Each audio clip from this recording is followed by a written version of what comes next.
Hi everyone, स्वागत है आपका हमारे चैनल पर। तो दोस्तों, आज जो है हमारा मध्यकालीन भारत से एक बहुत ही इम्पोर्टेंट टॉपिक होने जा रहा है, शेरशाह। शेरशाह से कल हम लोगों ने बाबर एवं हुमायूं से कंप्लीट किया। बहुत सारे टॉपिक कंप्लीट हो चुके हैं, इसकी प्लेलिस्ट बनी हुई है।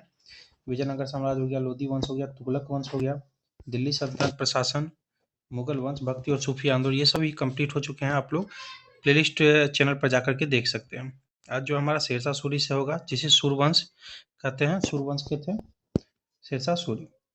तो शेरशाह सूरी का साम्राज्य 1540 से 1545 ईस्वी तक रहा। ये देखिए मैप के रूप में दर्शाया गया है, सारे जगहों को, स्थानों को, वो देख लीजिए आप लोग।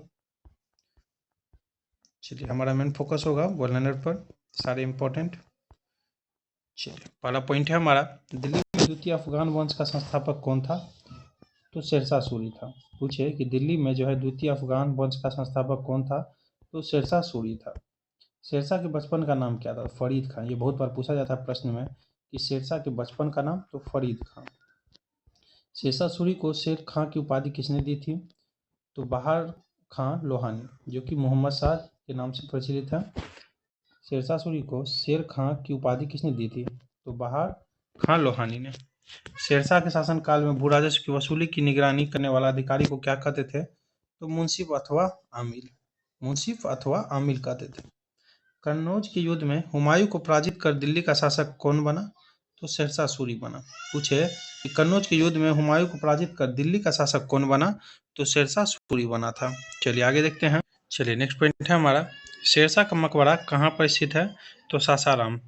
सासाराम कहाँ है? हमारा बिहार में है। पूछिए शेरशाह का मकबरा कहाँ पर स्थित है? तो सासाराम।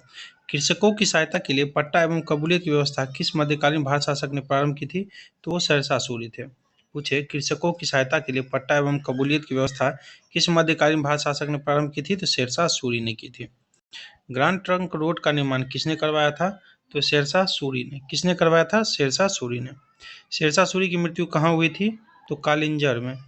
ध्यान रखिएगा, कालिंजर में हुई थी शेरशाह सूरी की मृत्यु। शेरशाह सूरी के शासनकाल में भूमि मापने के लिए किस पद्धति का प्रयोग किया जाता था?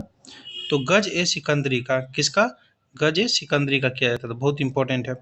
दिल्ली में स्थित पुराने किले के भवनों का निर्माण किसने करवाया था? तो शेरशाह सूरी ने करवाया था। पूछे दिल्ली में स्थित पुराने किले के भवनों का निर्माण किसने करवाया था? तो शेरशाह सूरी ने। मैं मुट्ठी भर बाजरे के लिए हिंदुस्तान का पूरी साम्राज्य खो चुका था, यह कथन किस मध्यकालीन शासक का है? तो शेरशाह का है। बहुत ही इंपॉर्टेंट है, स्टार मार्क कर लीजिए, कई हजार बार पूछा गया। मैं मुट्ठी भर बाजरे के लिए हिंदुस्तान का पूरी साम्राज्य खो चुका था, यह कथन किस मध्यकालीन शासक का था? तो शेरशाह का था। इस अभियान के दौरान शेरशाह सूरी की मृत्यु हुई कालिंजर अभियान में, जो कि 1545 ईस्वी में हुआ था। आगे हमारा, शुद्ध चांदी का रुपया, शुद्ध चांदी का रुपया और तांबे का दाम किसने प्रचलित किए थे? तो शेरशाह सूरी ने। पूछे शुद्ध चांदी का रुपया और तांबे का दाम किसने प्रचलित किया था? शेरशाह सूरी ने। शेरशाह ने दिल्ली में किला ए कोहना मस्जिद का निर्माण करवाया था, यह दिल्ली के पुराने किले में स्थित है। पूछे कि शेरशाह ने दिल्ली में किला ए कहना मस्जिद का निर्माण करवाया था, कोहना का निर्माण करवाया था, यह दिल्ली के पुराने किले में स्थित है। शेरशाह के बाद उसका उत्तराधिकारी कौन बना? तो इस्लाम शाही।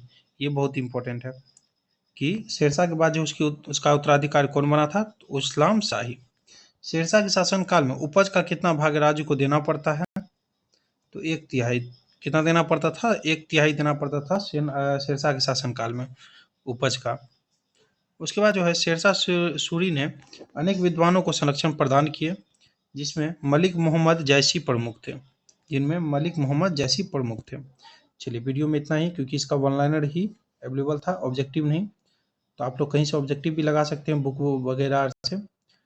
और बाकी आपको अच्छा लगा हो क्लास तो लाइक शेयर जरूर कर लीजिएगा। थैंक यू दोस्तों।